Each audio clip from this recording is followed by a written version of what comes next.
alternate ending, in case that wasn't in my face.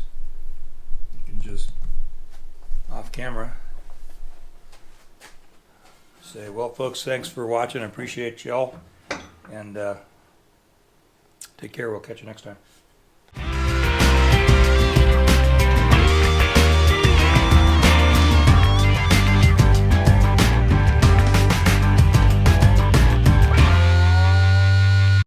Well, hey folks, it's Dane here at JONAH Guitars.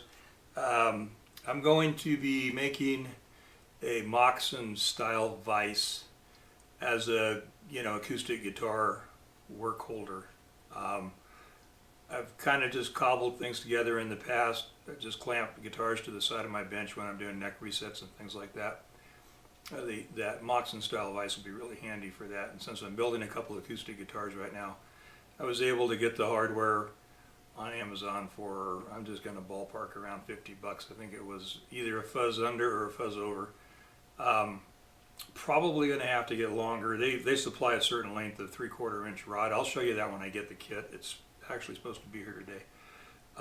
But I've had this pine molding stock. It's pretty clear. It's extremely clear pine actually, but it's got occasional little teeny knot here and there, so they call it molding pine. Started out with this billet. It was 12 inches wide, 4 inches thick, and 48 inches long. And I split it off on the bandsaw, and I found out that those magnetic bandsaw fences will move. So it wasn't pretty. I'm going to go ahead and run it through the joiner, square up the bottom side of this, and then this edge, one edge or the other, yeah, this edge. Then I'm going to run it back through the bandsaw without so much weight and tension on it. This piece of wood did have some tension in it, so it started to bind as I went through the blade. So at any rate, I'm going to trim it up again. I'm just shooting for something around 5 inches high. I'm going to split it this way and end up with 2-inch net. So I'm going to be 1 3/4 thick on the jaw faces. And I'm going to cut it lengthwise. I'm going to cut it down to 32 inches. I figured a dreadnought is not quite 22 inches. I want my screws farther out than that, and then some extra length on the end to bolt things down. So actually the piece that I used to bolt it down is the only piece that has to be 32 inches long. The other ones will be a tad shorter than that. The difference between a straight up MOXON vise and what I'm going to be doing is that work holding for a cabinet shop type situation where you have flat panels or square lumber type situation, the guitar is not parallel. It's not parallel from end to end, and it also has radiuses top and back. So I'm going to go ahead and radius the jaws on this and then pad them so that basically anytime I clamp a guitar in, regardless if it's standing up and straight up and down or if it's on its side, I'll only be contacting the rim of the guitar, pretty much, and so that's what's going to happen with this. So okay, let's get to it.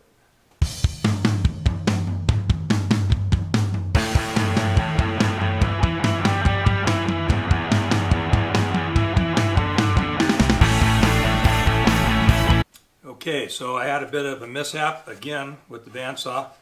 The magnetic fence is not holding. I was watching the blade and it was running pretty good on the board, and then all of a sudden could tell it wasn't running parallel any longer on a cut. So my one jaw is not going to be quite as thick as the other jaw, although for what I'm using it for, it really doesn't matter. I'm not trying to hold a piece of wood in there tight enough to plane on or anything. So if I'm not happy with it, I'll just run another piece off of the big chunk here and do another one. But anyway, I'm going to get my planer out and run it through the planer. So this is kind of narfed right here. I got this down to 1 3/4 inches. So it's only 1/8 of an inch thinner than the other one, but I didn't take it down to get, because I'm going to be doing a radius, a 15-foot radius in the center of the clamp, so that where the guitar bellies, it will, like I said, it'll only bear on the edges.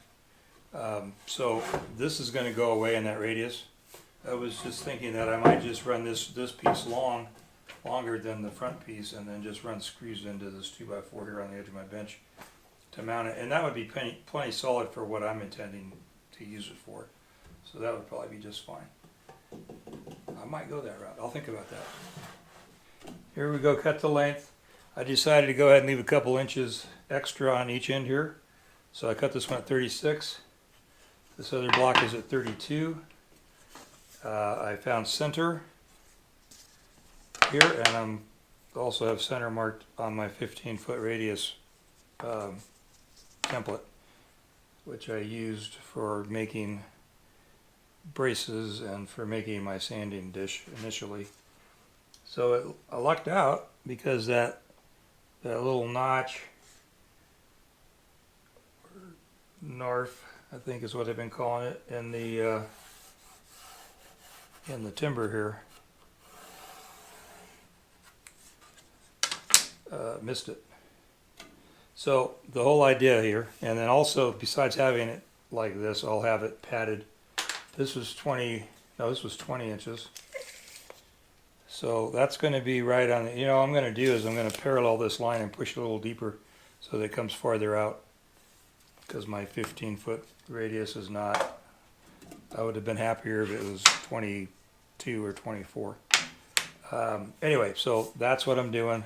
I didn't really explain a lot about the MOXON style. It's got, basically it's like a two lead screw vise, so the jaws can operate independently and go on an angle. So once, like with a guitar, because it's, just say nominally an inch thinner on one end than it is on the other. So as the jaws tighten up, it can clamp on an angle, plus it'll have the radius in it, so that it's not just flattening the guitar out. If you tried to jam a guitar in between two flat vices, it would just, wouldn't be good. Anyway, I'm going to bandsaw this out, and I'll set up the 3-inch drum on the discs on the oscillating spindle sander and sand this out, smooth it up, and then I'll be pretty much ready for when the hardware gets here. I got both the radiuses cut into the pieces here, and then I put some two-way tape in between them, and I ran them through the joiner and evened the edges up again. So now I'm parallel. My belt sander, my drum sander, is not wide enough to stand these up in. So they ended up at 4 15/16. Not that that's a critical dimension by any means. I was going to mention earlier, I thought of it, the you could get 2x6s or 2x4s at the lumber yard. I'd probably look for kiln dried stuff, but it doesn't. I just have this pine in the shop. If you're making a regular MOXON type vise, then you might want something like maple or oak, something that's going to stand up to some beating and some tension from the screws. But I had this pine, and this isn't going to be under a huge amount of stress. Anyway, so I also laid out where I want my screws to come through at, and I was like thinking about how I was going to drill a pilot hole all the way through this stuff, and then it dawned on me that, well, I only have to have a bit that's long enough to go through the top piece, because then the bottom piece will be marked and I can take it over and drill it all the way through as well. I still don't have my parts. I ordered this from Amazon, but it came in. I heard that Taylor Tools had one, and this actually came from Taylor Tools through Amazon. I wasn't paying that close of attention. So it's supposed to be all the hardware I need to make this vise work. And then directions. Okay.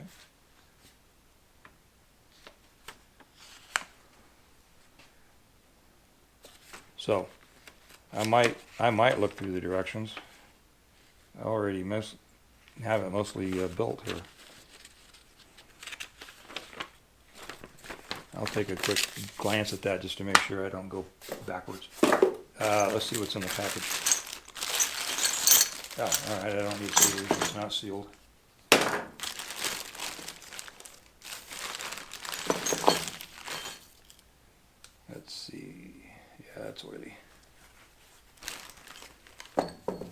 All right, so we got the screws. We've got the little wing nuts, big wing nuts, and some big washers. Basically, we got nuts and washers in there. I don't know that it matters. I'm trying not to get oil on the wood here. Okay. So 4 of the big flat washers, and then 4 of the nuts. All right. I went to the hardware store. I got 2 12-inch, 3/4 by 12-inch all threads, and a 3/4 inch Forstner bit. I did not have a Forstner bit for some reason. The ones that came with the kit were 8-inch, and that was only going to give me about 2.5 inches of jaw opening by the time you figure the thickness of your faces, jaw faces. So I got that. Now, I did look at the directions, and the directions were pretty much what I thought they would be. They showed a couple different options for putting the bolt in. One of them was just mortising the nut rather in. Another one was to drill a hole the size of the outside and then wedge the bolt in. I'm just going to mortise it in, chisel it in. And then as far as the sliding jaw, you basically mark a hole 1/4 inch off center one way and 1/4 inch off center the other way, and when you punch the hole, it gives you that in a long hole, and then you can just ream it out with the bit. I'll do that on the drill press, and I'll probably I'll probably set the camera up over there. It's pretty hot drill press action right there. If you put the jaws together, you can see how the radius is worked out. I bandsawed the radius in, and then I went over to my random orbital oscillating sander, and it's only 3 inches tall. It's 3 inches diameter, but it only sands up to, well, 3 or 4 inches. So it wasn't sanding the whole thing. And I fiddled with that for a bit, and then I just got my belt sander out and hit it with my belt sander, 4x24 Mosquito. Yeah, so I also don't want to confuse myself and drill the holes in the wrong places. Anyway, so the front jaw gets the elongated hole, so I'm going to set up for that, and then the backboard gets the recesses on the back side, no, on the front side, so that this nut mortises in to the front face of this, and then the nut tightens up on the back. I tried to figure out if there was a way to mortise them in both sides, and you could do that, but there's no way to tighten the nuts once they're both in the holes. So you have to have the nut sticking out the back in order to tighten the rod in place. And since I'm going to want to clamp or screw this right onto my side of my bench here, I will need to just drill a larger hole for that nut to just recess into, so that I can just clamp it straight up like that. All right, that's this case. I may have mentioned this before as well.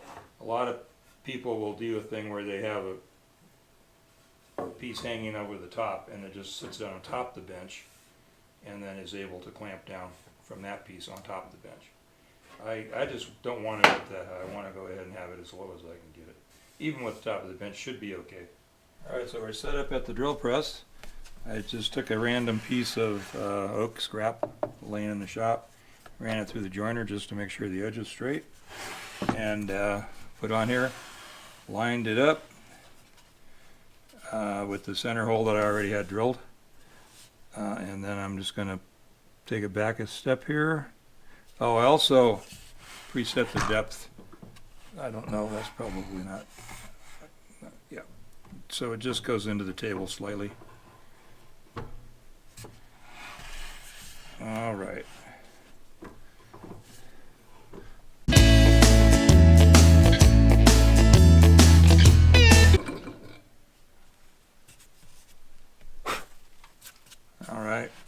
move it off the fence, so I'll just keep it. Slide it over a little bit, do the second hole.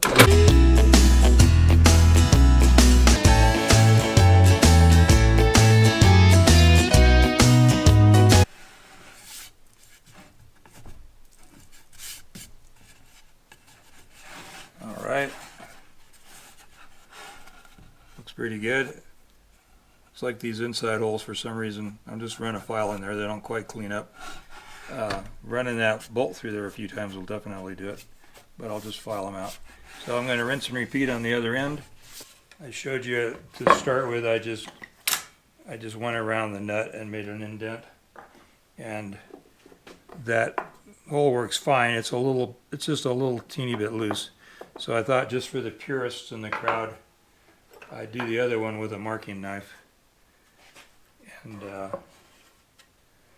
one with the marking knife fits quite a bit nicer.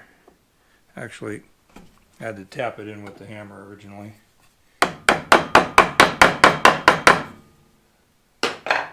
Not that that's a deal either way. So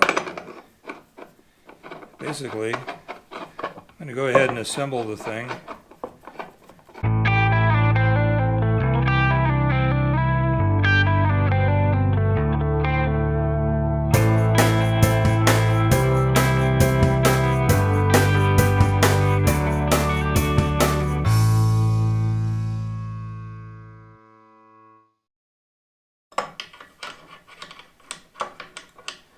These are my father-in-law's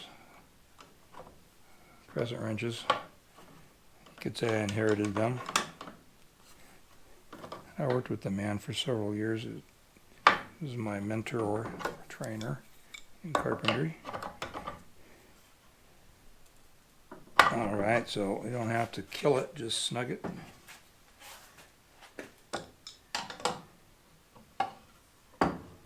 And I will probably end up putting, I'm going to back this off a little bit first. Probably going to end up putting some Loctite on these, just so they don't rattle loose on me. I gotta take it apart again anyway. I'm planning on wait until I'm done making noise to talk.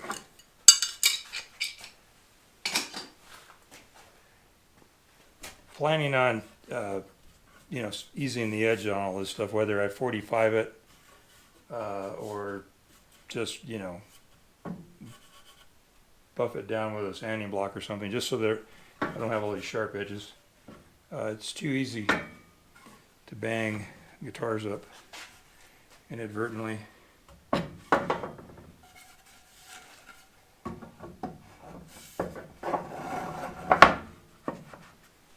Alright, and then these things look awfully long, and that's, once I find out, I mean, once I know what the maximum I'm going to need for, you know, within reason for a guitar, I'm going to cut these things off.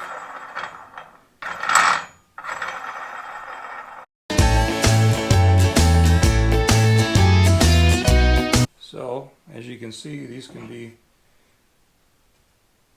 screwed in at different angles, just like that. Let me grab the guitar here.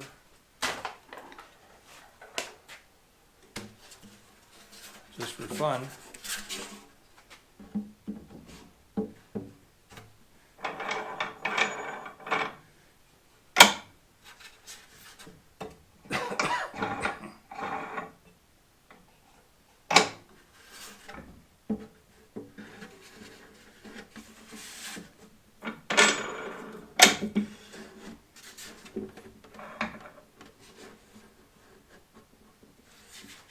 Alright, now I'm not going to tighten this up much. Because I don't have any padding in here yet, but you can see that it accommodates the various angles. I'm not sure you can see it on the neck end of the thing, but anyway, so that's another thing I just thought of.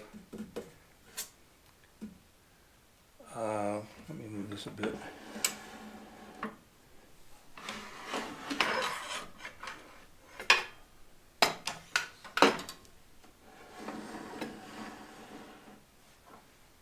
You can see here, this is the 15-inch radius, and the top is a 30 foot, excuse me, radius, so it's quite a bit flatter, but it's just going to catch on the edges here.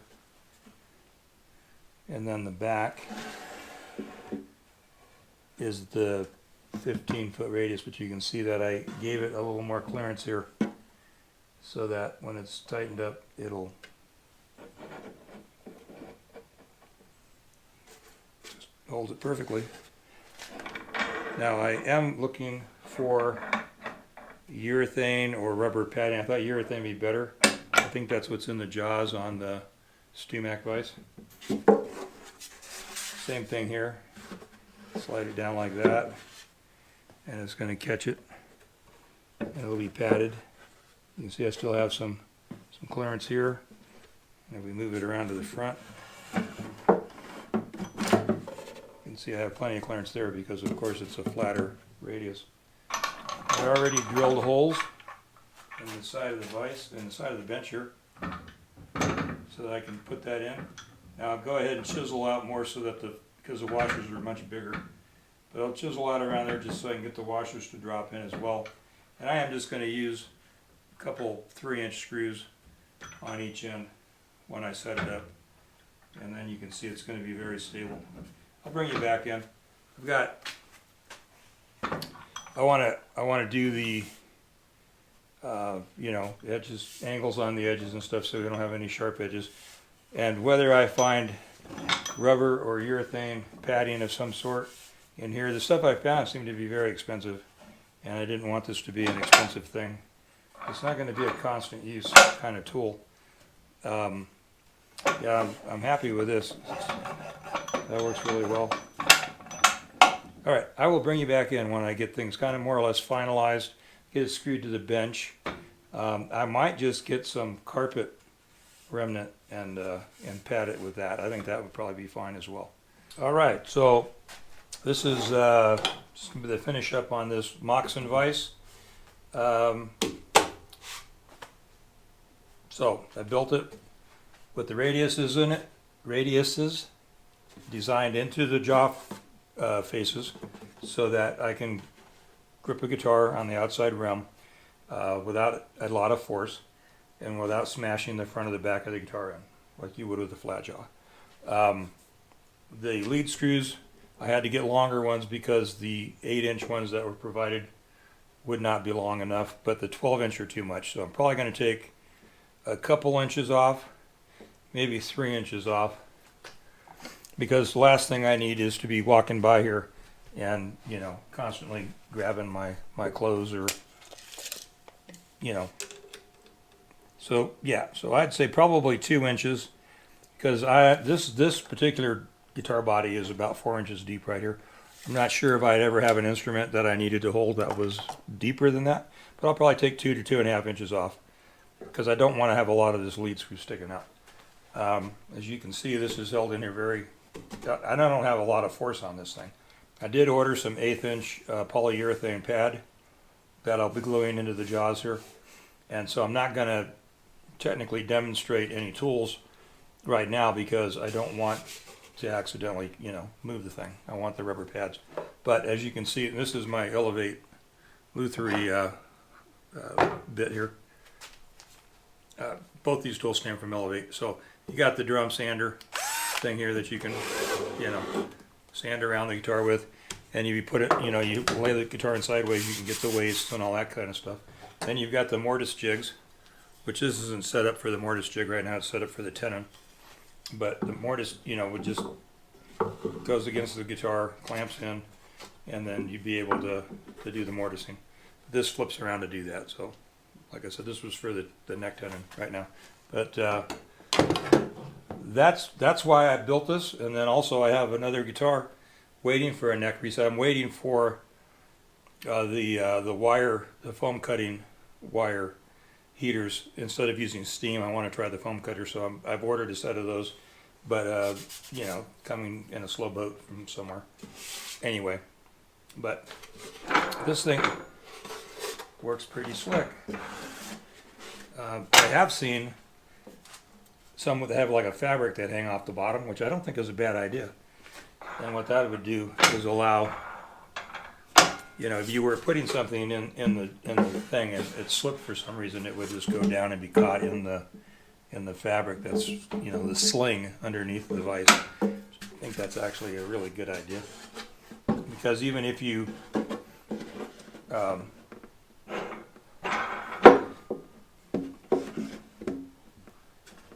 even if you thought you had it in snugly and for some reason it got away from you, then you'd have that backup. So one thing that has to be, to make sure the thing is, there we go.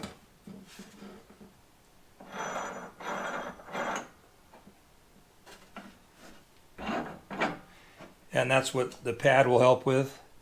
Also, is that I'm not going to be, you know, having to make solid contact with the wood here. The pad will absorb some of that and create friction as well.